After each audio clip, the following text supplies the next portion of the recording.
Good day, everyone. I am going to report to Chapter 3. I am from the Group 2, the first reporter.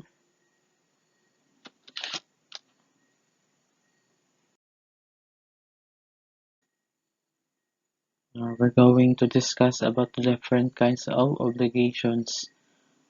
B. Primary classification under the new Civil Code. Mm, Let us discuss first the pure and conditional obligation. Article 1179 to 1192.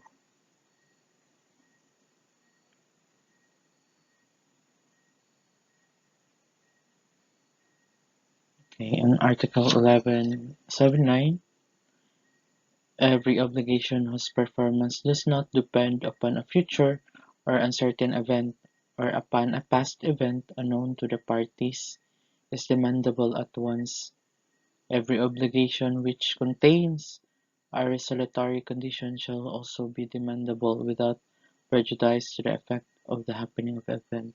So pure obligations are those that do not depend on any condition. They are immediately demandable and must be performed without any qualifications or restrictions. So, for example, if you borrow money to your friend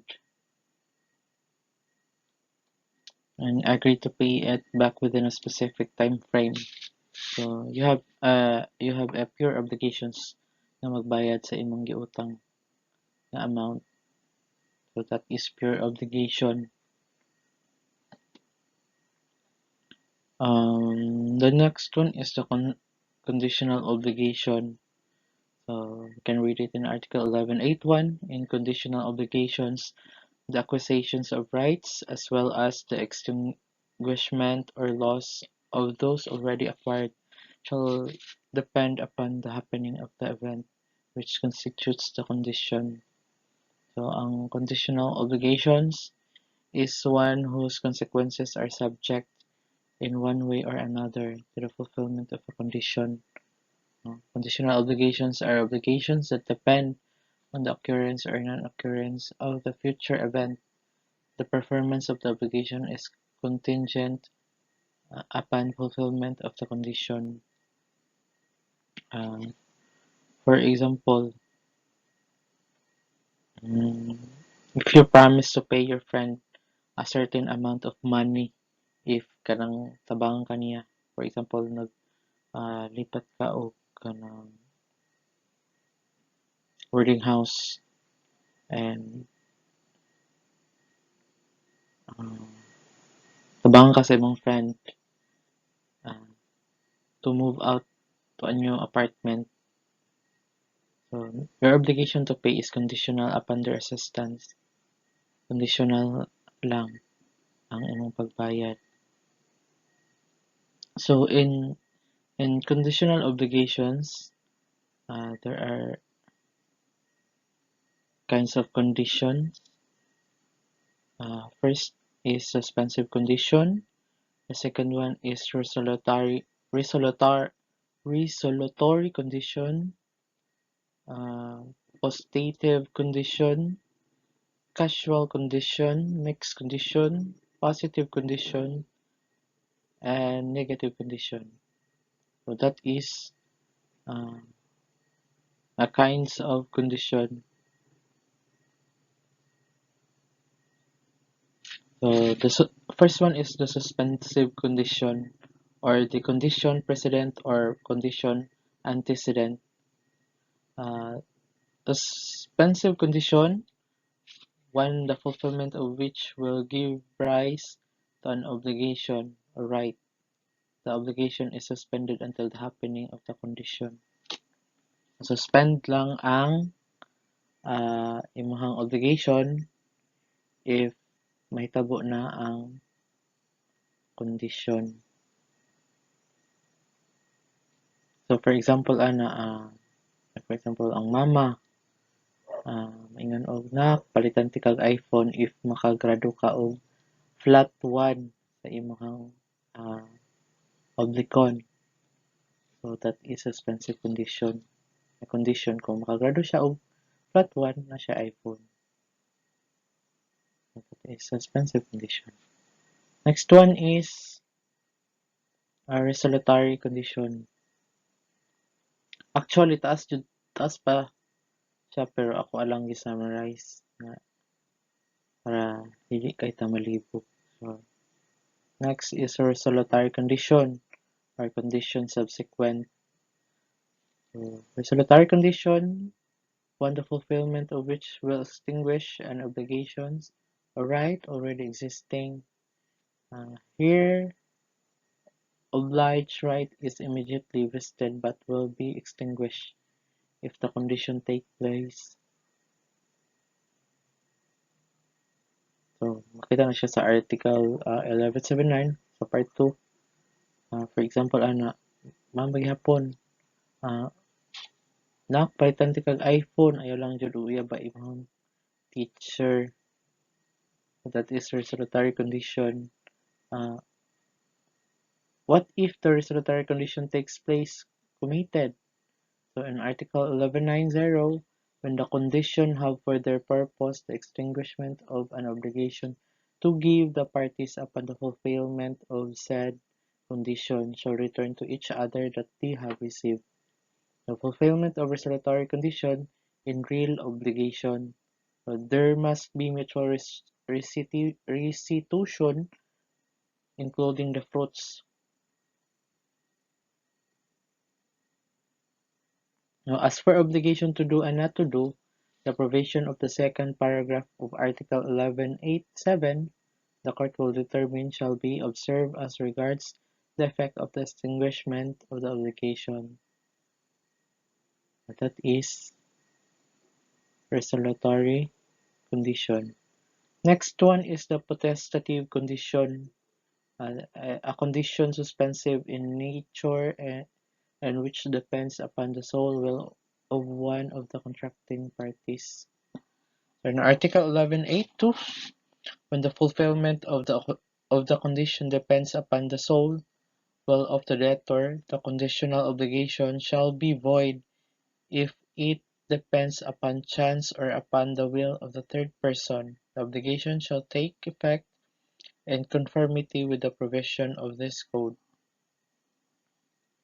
So potestative condition. So there are three potestative condition: the suspensive, resolutory, suspensive or resolutory. First one, potestative suspensive. Uh, for example, I pay if I will like it. I will pay if I sold my house. Mga ina na nga, instances no, na bayaran ako na ugma. Mahalin na ako ang balay. Nagibaligya.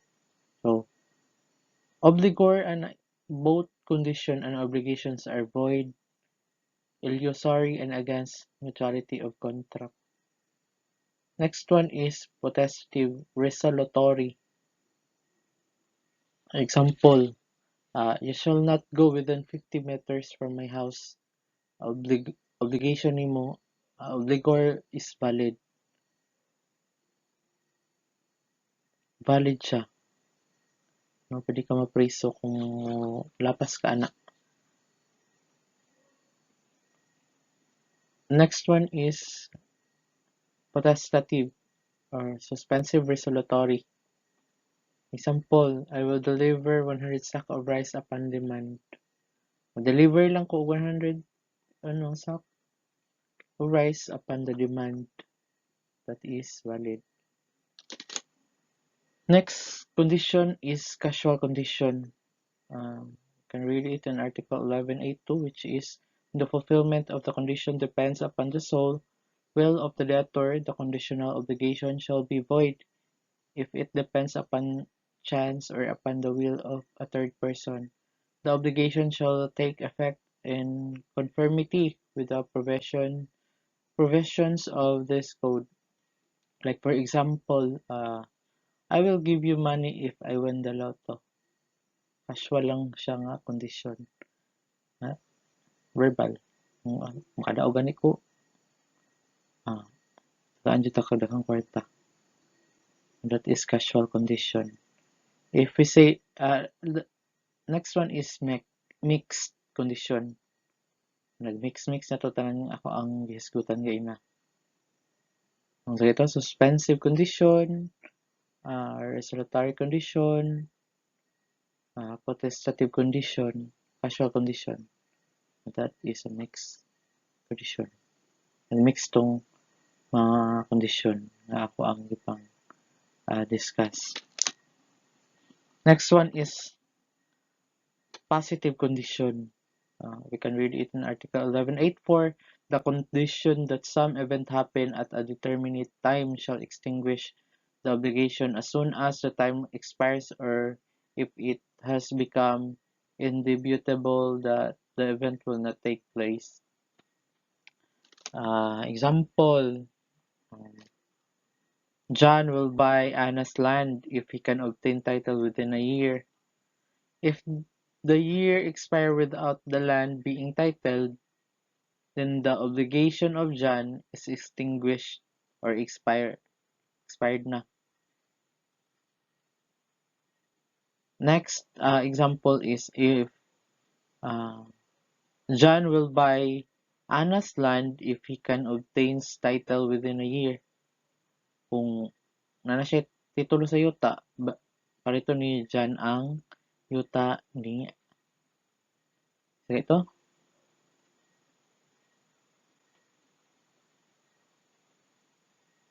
Basta palito niya ang yuta.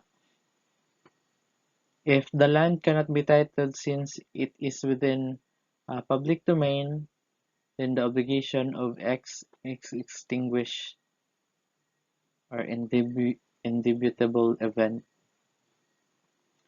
The last one is the negative condition. No. Second to the last pala to. Negative condition. On Article 11.8.5, the condition that some event will not happen at determinate time shall render the obligation effective from the moment the time indicated has elapsed, or if it has become evident that the event cannot occur.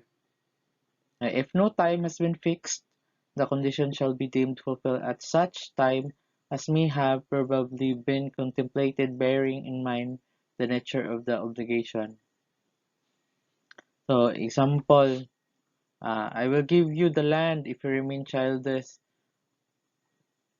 until you reach 25 years old. Kung bata-bataon gyapon ka to 25 years old, hatag na ako ning yuta. So, if at the age of 25 nga nagpabilin gyapon kang bata-bataon, then you get a land from me. So, that is negative condition. No? Kasi mo gaganahan magbata-bata. Na 25 na ka. So, that is under the negative condition. Another example for that is, I will give you a land if you remain childless until you reach 25 years old. If you are infertile, you can get the land. Uy, ganahan ba ka mabaog? 25 years old. You're supposed to make family. Negative condition. Let's proceed to the last one, the impossible condition. Kung na negative, na impossible. In Article 11.8.3, impossible condition, those contrary to good customs or public policy and those prohibited by law shall annul the obligation which depends upon them. If the obligation is divisible, that part thereof which is not affected by the impossible or unlawful condition shall be valid. The condition not to do an impossible thing shall be considered as not having been agreed upon. Possible, di jud ma-agree. So, like for example, ihatag na ko tanan ako nga kwarta sa imuha if anang puti na ang uwak. So, that is impossible condition. That is the last one for my topic, and I will give the next topic to the next reporter. That's all. Thank you.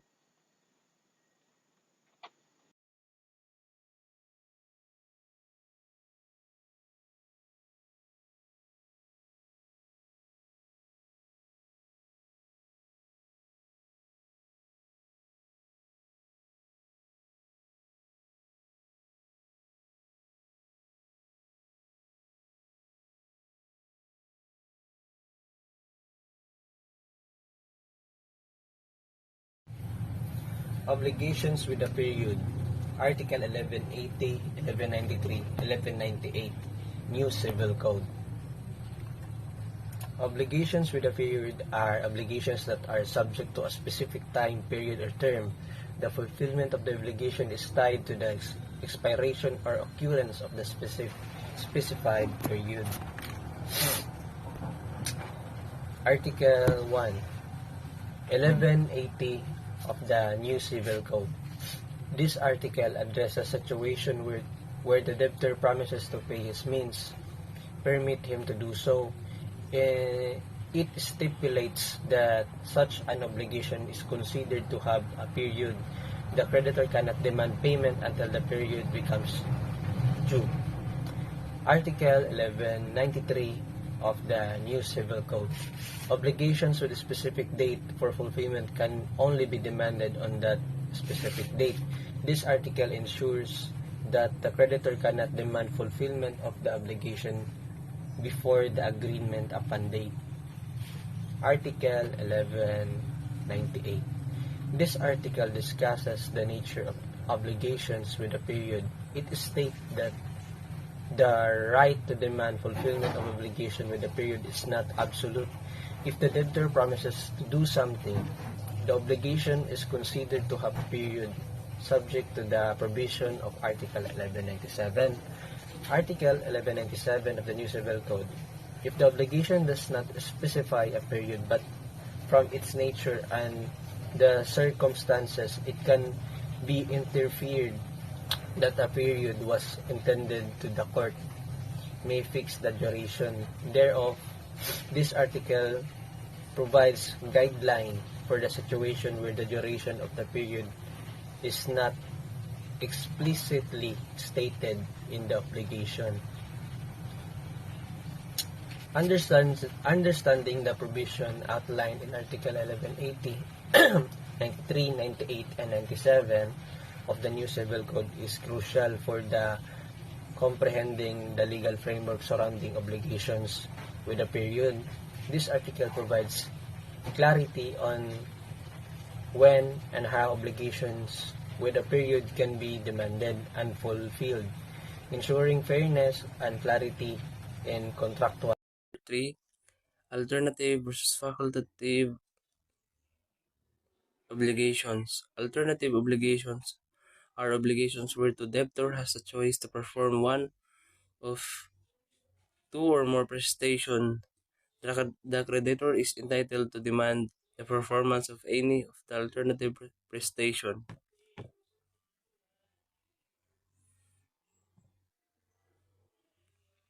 In alternative obligations, the debtor has the option to choose between two or more prestations to fulfill their obligations. The creditor, on the other hand, has the right to demand the performance of any of the alternative prestation chosen by the debtor. This type of obligation provides flexibility the debtor while ensuring that the creditor's rights are protected. Like for example, sa alternative nga obligation like na siya option nga pilion sa duha or labaw pa nga mga prestation aron matuman ang ihang mga obligasyon like sa pikas bahin po adunay katungod nga pangayuan ang pagtuman bisan unsa nga mga prestation nga gipili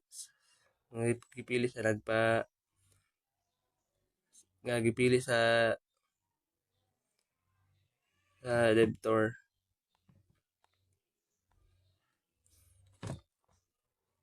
So Facultative obligations are obligations where the debtor has the power to substitute the presentation originally agreed upon with another prestation. The debtor has the right to choose whether to perform the original prestation or the substitute prestation. Facultative obligation involves a scenario where the debtor has the authority to replace the original prestation agreed upon with another prestation. In this type of obligation, the debtor holds the power to choose whether to fulfill the initial prestation or substitute it with an alternative prestation.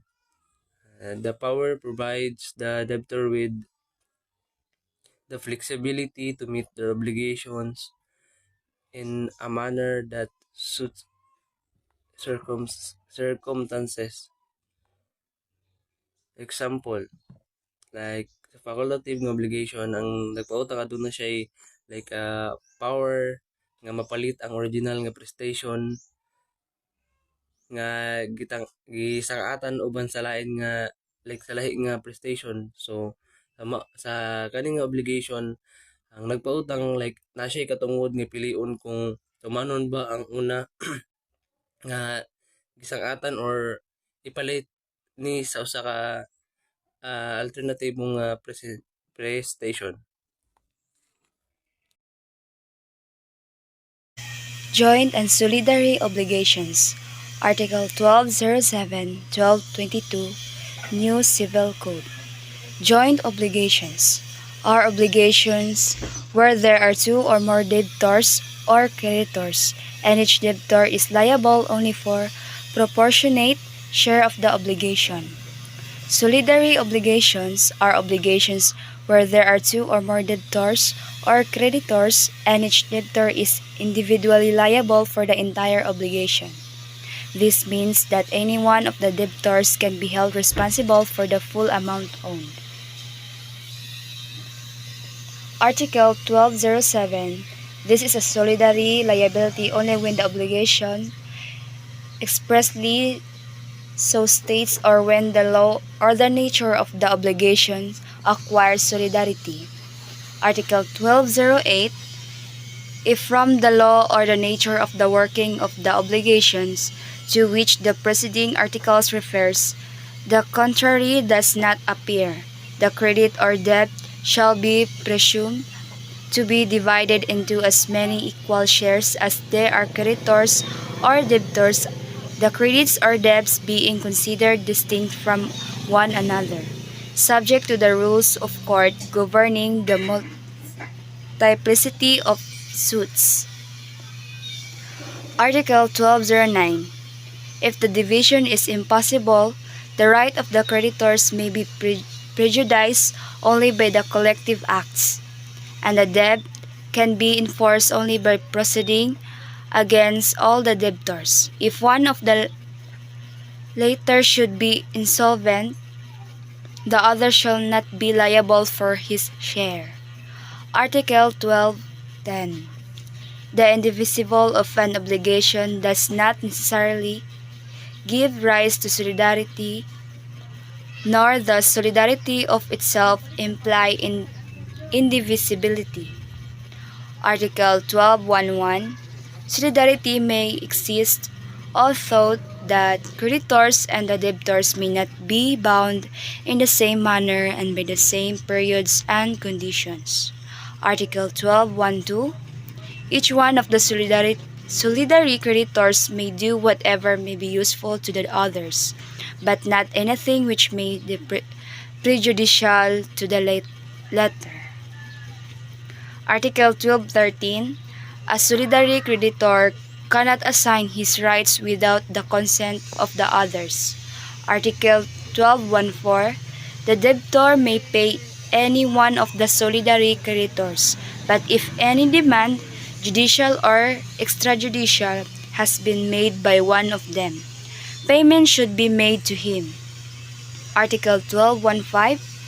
Novation, compensation, confusion, or remission of the debt made by any of the solidary creditors or with any of the solidary debtors shall extinguish the obligation without prejudice to the provisions of Article 1219.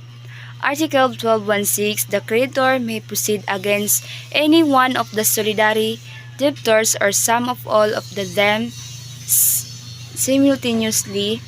The demand made against one of them shall not be an obstacle to those which may subsequently be directed against the others, so long as the debt has not been fully corrected.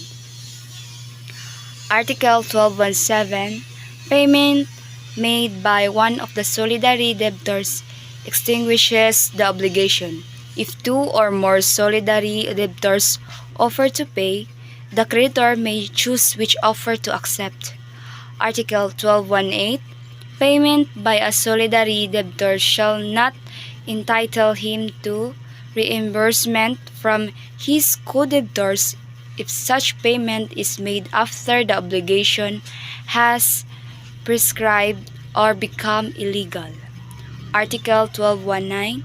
The remission made by the creditor of the share which affects one of the solidary debtors does not release the latter from his responsibility towards the co-debtors in case the debt has totally been paid in any one of them before the remission was effected. Article 1220. The remission of the whole obligation obtained by one of the solidary debtors does not entitle him to reimbursement from his co-debtors, but any stipulation to the contrary may be availed of by the others. Article 1221.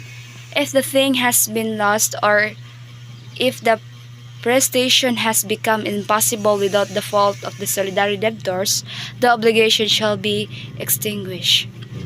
Article 1222. A solidary debtor may, in actions fixed by the creditor, avail himself of all defenses which are derived from the nature of the obligation and of those which are personal to him or pertain to his own share. With respect to those which personally belong to the others, he may avail himself therefore only as regards that part of the debt for which the letter of responsible.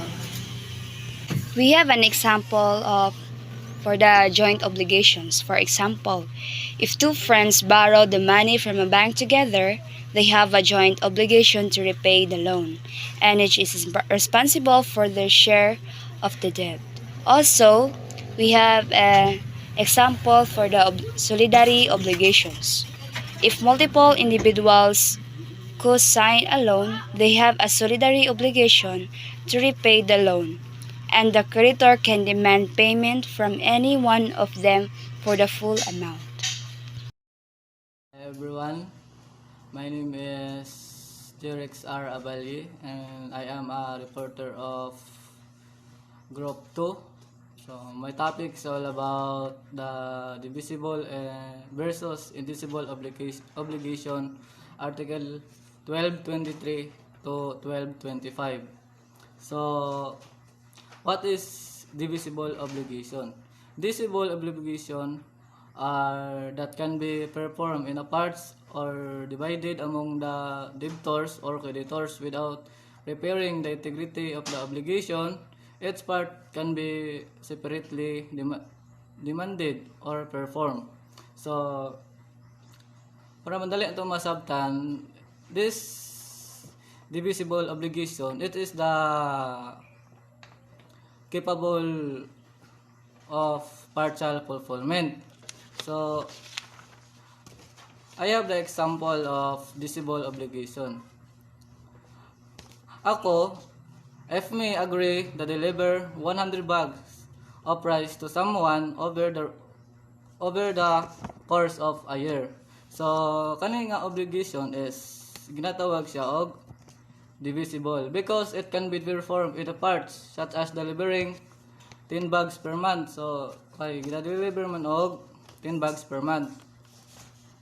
And this invisible obligation that cannot be performed in a parts or individual without impairing the integrity of obligation. The obligation must be performed as a whole.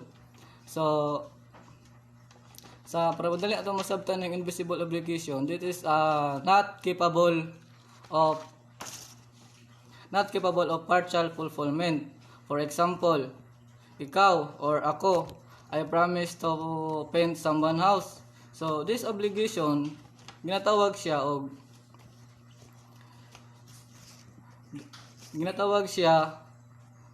o still considered invisible because must be performed and still entirely to be considered fulfillment, no? Kay bisan si kinsa di man jud makaingon nga di man ka makapaint og half lang sa imong balay. So that is invisible.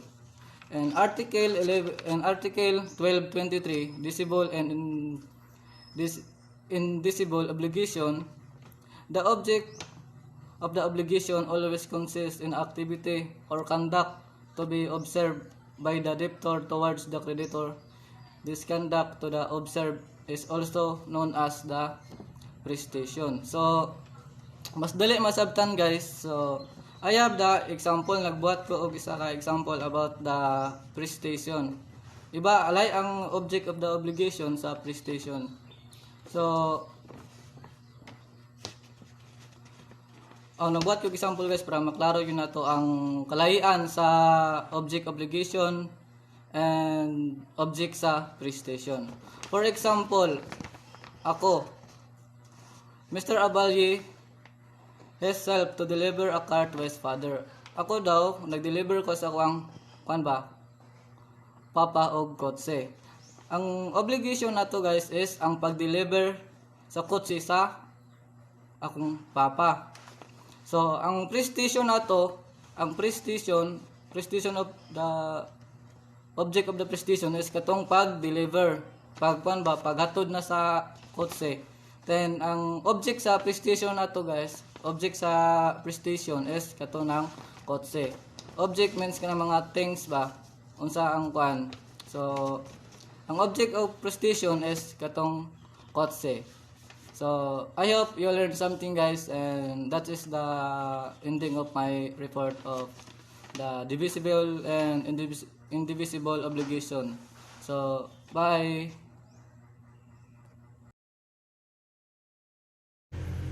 Good day. Today, I will be discussing obligation with penal clause. That is from Article 1226 to 1230. So, first and foremost, ilaon sa nato kung unsa ang meaning sa penal clause. A penal clause is an accessories undertaking attached to an obligation to assume greater liability on the part of obligor in case of breach of the obligation. Okay. Accessories undertaking para naay mas dako na liability in case of breach or non-compliance. So, meaning ana, obligation with penal clause naay accessories undertaking, which is a penalty that will substitute indemnity for damages and payment of interest kung naay breach or non-compliance of an obligation. So, anong naa may penal clause? Ang obligation. Unsa ang purpose sa penal clause? So, first purpose niya is to ensure performance.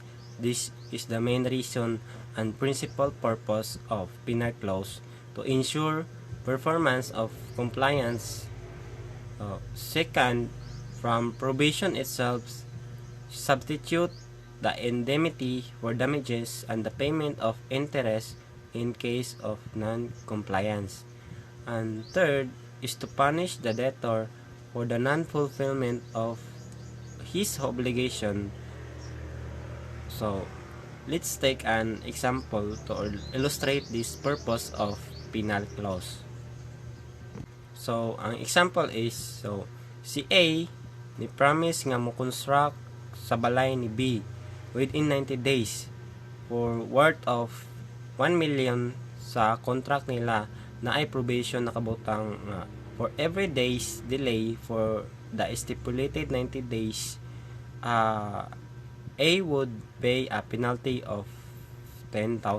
So kada adlaw nga ma-delay na ay mobayad og penalty si A kang B nga 10,000. So karon nga nahuman na si C o construct sa balay ni B pero 95 days niya nahuman. So there is a delay. So si A na ay penalty na 50,000 kay every days delay na may penalty na 10,000 nya. Si A nilapas man og 5 days, so 5 days is equivalent to 50,000. So ang 50,000 i-deduct na sa 1 million. So mabili na lang is 950,000. So 950,000 na lang ang ihatag ni B kay instead of 1 million. So klaro ang purpose sa penal clause is to ensure performance of the obligation, to make sure na ma-comply jud ni A ang iyang obligation within the date stipulated. So, second purpose is instead computing the actual damages that may have been caused tungod sa 5 days delay sa construction, and instead of computing the legal rate of interest as damages, mas sayon ra tungod sa penalty clause. And lastly, makita pod nato sa example nga gihatag na nga ang third purpose sa penal clause na it's also serve as a punishment kang A kay wala niya nahuman og construct ang balay within the date stipulated nga gihata na nasa ilang kontrata ni A o B. So